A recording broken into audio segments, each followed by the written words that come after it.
My boyfriend, 44M, want to marry me when I turn 22.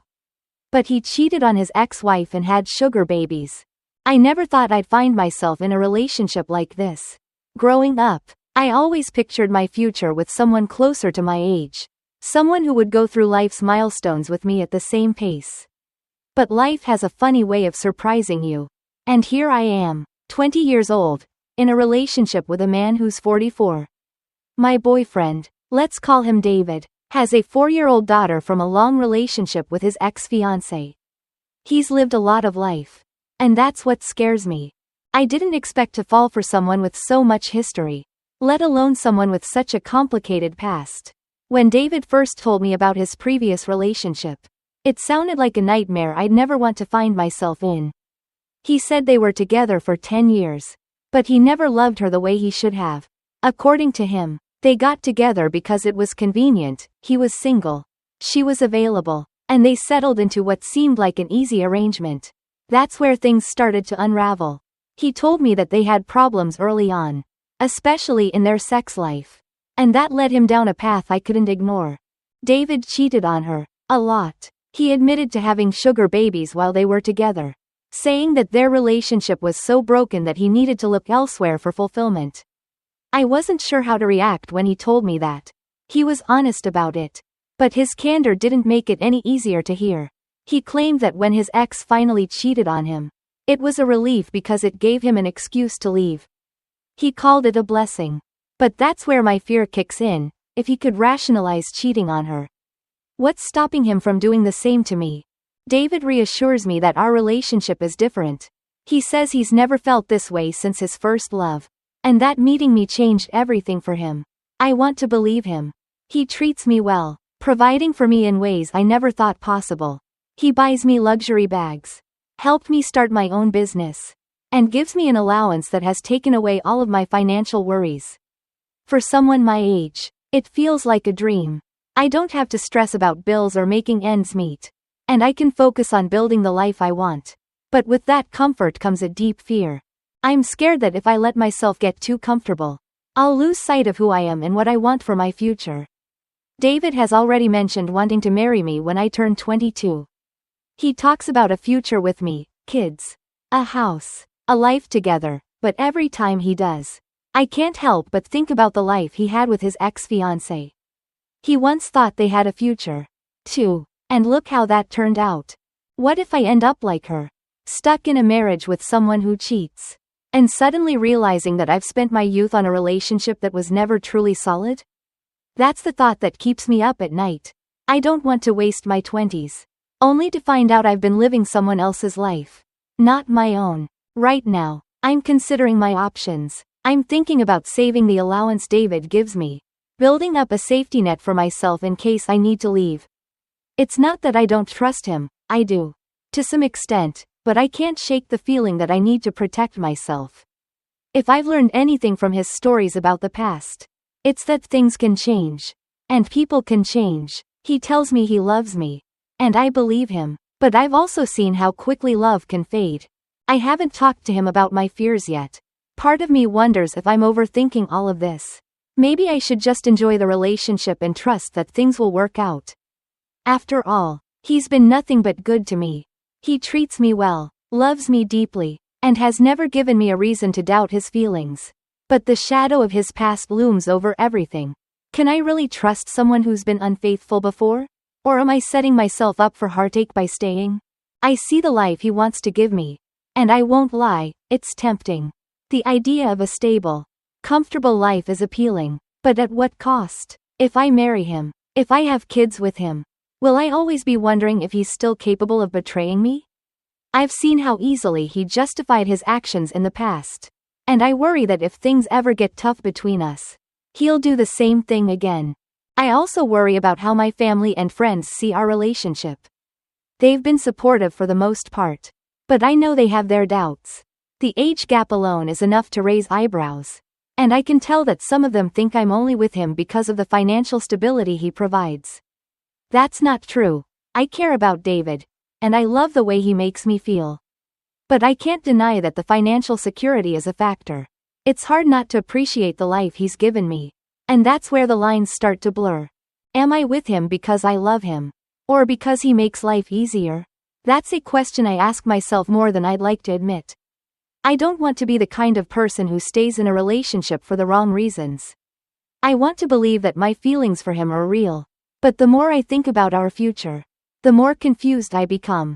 I'm at a crossroads. Part of me wants to stay and see where this relationship goes. Maybe David has changed, and maybe we could build a life together. But the other part of me wants to run. To get out before I find myself trapped in a situation I can't escape from. I don't want to wake up one day, married with kids, and realize I've given up my dreams for someone who didn't deserve my trust. Right now, I'm debating a few things. Should I continue saving the allowance he's giving me and leave the relationship in a year or so if I still have doubts? Should I confront him about my fears and see how he reacts? Or should I just let go of the past and trust that he's changed? These are the questions that haunt me, and I'm not sure what the right answer is. It's hard being in love with someone when you're also scared of what the future might hold. I don't want to live in fear, but I also don't want to ignore the warning signs. David's past is part of who he is, and I can't pretend it doesn't bother me. At the same time, I don't want to throw away a good thing just because of what might happen. For now, I'm stuck in this limbo, trying to figure out what to do. I care about David, and I want to believe that we can make this work. But I also need to protect myself. I'm young, and I have my whole life ahead of me. I don't want to look back and regret the choices I've made. But I also don't want to live my life afraid of what could go wrong. So here I am, caught between love and fear, trying to find a way forward that makes sense for me. I don't know what the future holds, but I'm hoping that whatever happens, I'll be able to look back and know that I made the right decision for myself. Until then, I'll keep weighing my options, hoping that clarity comes sooner rather than later.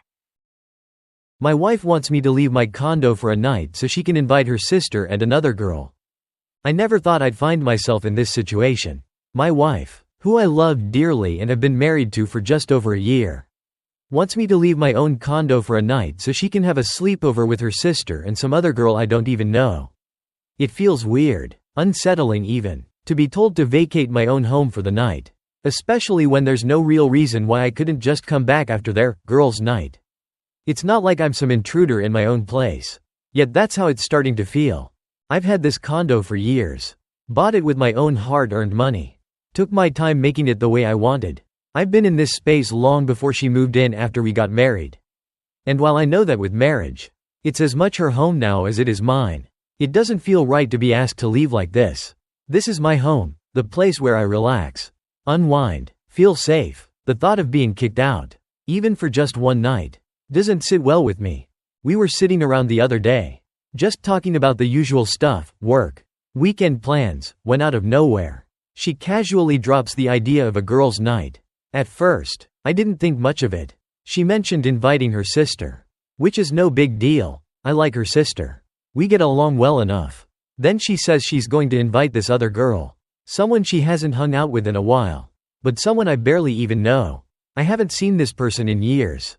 And now she's going to be here, in my home, in my space, for a sleepover? I half joked, saying something like, "Oh, sure, I can go out and do something while you have your fun. I'll just come back later. You know, like I go out for the evening, maybe grab some drinks with friends or catch a movie, and then come back home once they've had their fill of girl talk or whatever." I thought that was reasonable, but she stopped me and said, "No, I mean you should go stay at your parents' for the whole night." That stopped me in my tracks. What? At first, I thought she was joking, but she wasn't. She wanted me to leave, actually leave, my own place for the entire night. Not just for a few hours. I tried to brush it off, thinking maybe she didn't really mean it, but then she doubled down.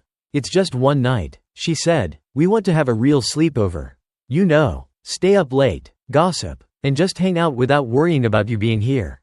It felt like a slap in the face. Sure, I get that she wants to have some fun with her sister and this other girl. But why does that mean I need to pack up and leave? I'm not going to be in their way. I'd happily stay out of sight, mind my own business, and give them the space they need. But to ask me to physically leave the condo? It's just strange. And what's worse is that the only place she suggested I go was to my parents. My parents? I'm in my mid-30s. It's not like I can just go back to my childhood room like it's no big deal. That room doesn't even exist anymore. My mom turned it into an office years ago. Plus, what am I supposed to say to them? Hey, I need to crash here because my wife is having a sleepover? It feels juvenile. The condo isn't huge, it's a 2-bedroom. But the second room is more of an office than an actual bedroom. There's no bed in there. Just a desk, some bookshelves, and a pull-out couch that's not exactly the most comfortable thing in the world. The only real bed is in our master bedroom, the one I sleep in every night.